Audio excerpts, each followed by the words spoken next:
4 బంగారపు గాజులతో స్టార్ట్ చేసి ఇప్పుడు సంవత్సరానికి 25,000 కోట్ల బిజినెస్ చేస్తున్నాడు. ఆయన పేరేంటిదో చెప్పనా? మీరు చెప్తే నమ్మరు. 5వ తరగతి చదువుకొని సంవత్సరానికి 25,000 కోట్ల బిజినెస్ చేస్తున్నాడు. ఎవరో తెలుసుకోవాలనుకుంటే ఈ రీల్ పూర్తిగా చూడండి. ఈయన పుట్టింది నెల్లూరులో. ఫ్యామిలీ కండిషన్ వచ్చేసరికి వెరీ పూర్. దాని వల్ల 5th క్లాస్ వరకే చదువుకున్నాడు పాపం. 5th క్లాస్ తోనే ఆగిపోలేదు. ఫ్యామిలీ ప్రాబ్లమ్స్ వల్ల 12 ఇయర్స్ కే జ్యువెలరీ బిజినెస్ లోకి ఎంటర్ అయ్యాడు. స్టడీ లేదు, పెద్ద పెద్ద కనెక్షన్స్ లేవు, ఇన్వెస్ట్మెంట్ అసలే లేదు. లైఫ్ లో ఇదే ఒక టర్నింగ్ పాయింట్ అన్నమాట. గోల్డ్ స్మిత్స్ దగ్గర బంగారం పని ఎలా చేయాలో నేర్చుకున్నాడు. కస్టమర్స్ తో ఎలా మాట్లాడాలి, ఎలా బిహేవ్ చేయాలి, కస్టమర్స్ ని ఎలా తెచ్చుకోవాలి, వాళ్ళతో ఎలా ఉండాలి, మొత్తం నేర్చుకున్నాడు. ఒక మాటలో చెప్పాలంటే గోల్డ్ బిజినెస్ ఎలా చేయాలో రియల్ లైఫ్ లో తెలుసుకున్నాడు. ఇంత తెలుసుకున్న ఆయనకి ఒక పెద్ద ప్రాబ్లం వచ్చింది. ఒక ఓన్ బిజినెస్ స్టార్ట్ చేయడానికి ఇన్వెస్ట్మెంట్ లేదు. అంటే ఒక్క రూపాయి కూడా లేదు ఆయన దగ్గర. మనం ఎన్ని కష్టాల్లో ఉన్నా, ఎన్ని బాధల్లో ఉన్నా మనల్ని కాపాడేది మన పేరెంట్సే. అలాగే ఈయనకి వాళ్ళ అమ్మ 4 బంగారపు గాజులు ఇచ్చింది. అరౌండ్ 48 గ్రామ్స్ అన్నమాట. వాళ్ళు అమ్మించిన 4 గాజులు ఆయన ఫస్ట్ ఇన్వెస్ట్మెంట్ అన్నమాట.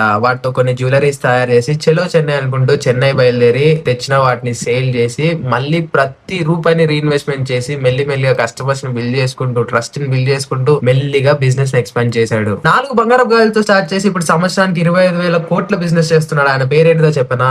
ఎం కిరణ్ కుమార్. అంటే మీకు అర్థం కాదు, డబ్బులు ఊరికే రావు. లలిత జ్యువెలరీస్ ఓనర్. ఆయన స్టోరీ ఇది. ఒకటి గుర్తు పెట్టుకోండి, ఈ జనరేషన్ లో ఎడ్యుకేషన్ అనేది కూడా చాలా ఇంపార్టెంట్. నేను కాదు, ఆయన కూడా చాలా సార్లు చెప్పాడు. సో ఎడ్యుకేషన్ ఎప్పుడు నెగ్లెక్ట్ చేయకండి. అలానే మీరు ఏదన్నా గోల్స్ ఉంటే వాటి మీద ఫోకస్ పెట్టండి. అలా మీరు కూడా సాధించగలరు. నచ్చితే లైక్ చేసి ఫాలో అవ్వడం మాత్రం మర్చిపోకండి.